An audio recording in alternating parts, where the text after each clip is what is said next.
Okay, picture this. You've set an alarm for 7:55 a.m. You're sitting there hovering over your keyboard. Your heart is literally pounding, only to watch every single California campsite vanish the very second the clock strikes 8. If you are nodding your head right now, you know exactly what I'm talking about. It's the uniquely intense struggle of booking a spot in the Golden State. But welcome to this explainer. Today, we're taking all that frustration and turning it into triumphs. Consider this your ultimate strategic playbook for conquering the system, getting out of the house, and actually getting into nature this year. So, here's our quick game plan for today. First, an overview of the California State Park system. Second, a step-by-step booking guide. Third, we'll dive into understanding campsites and rules. Then, the good stuff, strategies for snagging sites. And finally, preparing for your trip. All right, part 1. Let's do a quick overview of California state parks. Basically, we need to talk about the incredible prize you're fighting for here. Now, you might be wondering, is booking a California campsite actually harder than scoring Taylor Swift concert tickets? Honestly, some days it really feels like it. The folks over at KQUD pointed out that this intense competition is driven by a massive spike in outdoor interest. Get this, active camper households have surged by nearly 68% over just a decade. So yeah, logging on at 8 a.m. to see absolute zero availability is a real pain point for a lot of us. Sure, you could rely on first come, first serve sites, but let's be real, that is incredibly stressful. Reserving online in advance guarantees your spot, gives you all the crucial info on amenities, and most importantly, saves you the ultimate headache of being turned away at the park gate. What's genuinely fascinating here is the sheer scale of the system you're tapping into. To put it into perspective, the California Department of Parks and Recreation oversees 280 park units across the state. We're talking roughly 15,000 individual campsites, plus lodging options that range from your basic tent sites and RV hookups all the way to rustic cabins and, get this, even floating campsites. It's actually the most diverse state agency holding in the entire nation. And the reward for all your hard work? Well, it's absolutely spectacular. When you successfully navigate this system, you are unlocking access to over 340 miles of majestic coastline, 970 miles of lake and river frontage, and more than 5,000 miles of trails. This is the payoff, guys, and it is entirely worth the preparation. Moving right along to part 2, our step-by-step booking guide. Let's talk about navigating Reserve California. Step 1, and I literally cannot stress this enough. You need to set up a verified profile on the state's official platform, reservecalifornia.com, way before you ever intend to book. Do not wait until the morning of. Create your account, and this is crucial, go into your profile and add your dependents. That just means the family or friends you usually camp with. While you're at it, plug in your vehicle license plate and your payment details ahead of time. Why? Because when that clock strikes 8, every single microsecond counts. You definitely don't want to be fumbling around for your wallet or trying to remember your license plate while someone else snags your dream spot. Always log in 10 to 15 minutes early so you are fully ready to hit search. So, the big secret to all this is understanding how availability actually opens up. Reserve California operates on what they call a rolling window. Basically, this means inventory becomes available exactly 6 months in advance of your arrival date, right at 8 a.m. Pacific Standard Time.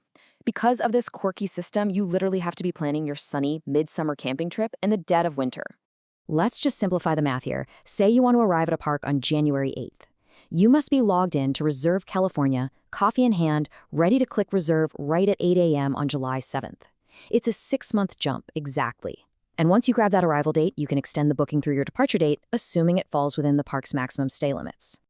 Which brings us nicely to part 3, understanding campsites and the rules, specifically how to navigate the new AB 618 regulations. Okay, please don't fall into the trap of overbooking because they will catch you. Across an entire calendar year, you are strictly limited to 30 days total at any specific park unit. On top of that, during peak season, which runs from May 15th to September 15th, your maximum consecutive stay is capped at just 7 nights. Now, during the off-peak season, they do extend that to 14 nights. But once you hit that consecutive limit, you, your whole party, and all your equipment have to completely vacate the campground for at least 48 hours before you can come back. Oh, and if you're thinking about making fake accounts to bypass this, don't. The system actively tracks IP addresses, license plates, and credit cards to block duplicate profiles. And this brings us to a major piece of recent legislation, AB 618. Under these new rules, a state park will actually just give your campsite away if you don't show up on day one of your reservation. Even crazier, if you're a repeat offender and you no-show more than 3 times in a single calendar year, you could be completely banned from making any reservations within the state park system entirely.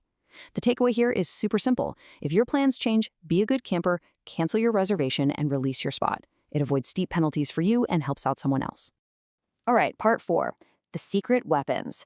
Let's get into the insider strategies for snagging sites when everything looks totally sold out. So, a shocking number of reservations actually get canceled every single day. Someone else's change of plans can absolutely be your big win.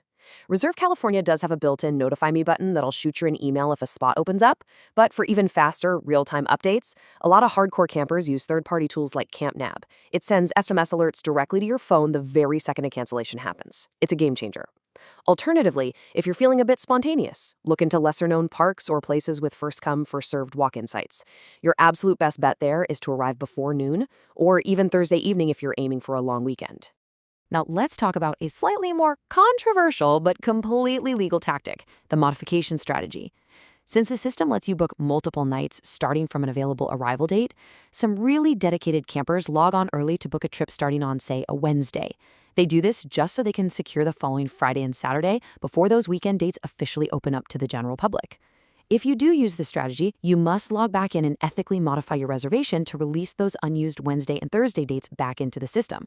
Remember those AB 618 rules we discovered? If you hold the whole week but just don't show up until Friday, your entire reservation gets canceled and you get a massive strike on your account. Okay, part 5. You got the site, now it is time for preparing for your trip.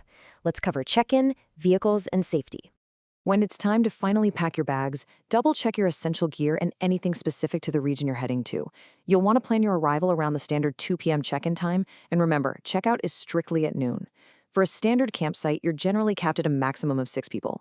You are also allowed a max of 3 vehicles, and yes, that includes your primary RV or towed trailer, but keep in mind that your standard reservation fee only covers 1 vehicle. Any extras are going to get hit with a per-night fee at the park gate. Always display your valid dashboard tags. And above all else, prioritize safety. Strictly follow local wildlife guidelines and those regional fire restrictions. A quick heads up before we wrap things up, we do have to mention that park policies, fees, and booking procedures can, and frankly do, shift around.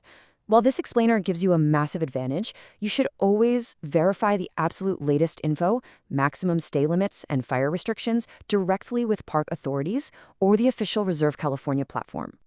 By getting that account set up early, mastering the 6-month rolling window, utilizing those automated cancellation alerts, and playing by the new rules, you are fully equipped to beat the system.